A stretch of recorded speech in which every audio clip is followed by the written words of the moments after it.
গাছের কলা আগের থেকে একটু বড় হইতেছে। আর যখন তোমাদের সাথে শেয়ার করছিলাম আপু ভাইরা, তখন আর কি মোছা ছিল। আসসালামু আলাইকুম আপু ভাইরা, সবাই কেমন আছো? এই তো তোমাদের মাঝে নিয়ে আসলাম আবার একটা ছোট্ট ব্লগ ভিডিও। আর এই তো দেখো আপু ভাইরা লেবু গাছে লেবু ধরছে। আর গতবারের লেবু তো তোমাদের সাথে আর কি শেয়ার করছিলাম, খুব ছোট্ট 2টা লেবু ধরছিল। আর এবার কিন্তু অনেক ফুল আসছিল, তাই 3টে লেবু আছে। আর ভিতরে থাকলে আরো 2-1টা থাকতে পারে। আর এই তো চলে আসলাম নদীর পাড়ে। আর এই তো দেখো আমাদের গাছে খই ফুল ফুটছে।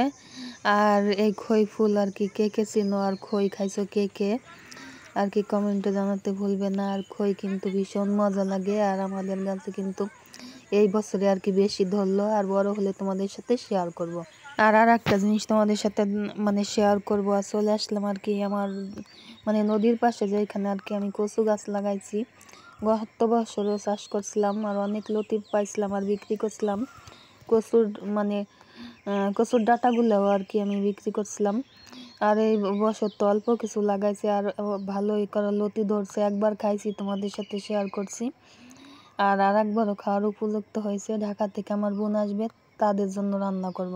আর দেখো এত বড় কচু গাছগুলো আমার কি সর্বনাশ করছে পাড়ার ছেলেমেয়েরা আর কি এখানে ফুটবল খেলে আমার কচুর ভিতরে। আর পাড়ার ছোট ছোট বাচ্চারা আর কি এখানে আর কি তোমার ফুটবল খেলে কচু গাছগুলো ভাঙে একেবারে নাজেহাল অবস্থা করছে।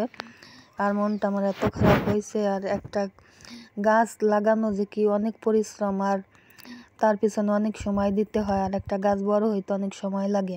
আর খুব ছোট্ট একটা ভিডিও তোমাদের সাথে শেয়ার করলাম, আশা করি ভালো লাগবে। তাই লাইক দিয়ে পুরো ভিডিওটা কন্টিনিউ করবে, সাবস্ক্রাইব করে আমার পাশে থাকবে।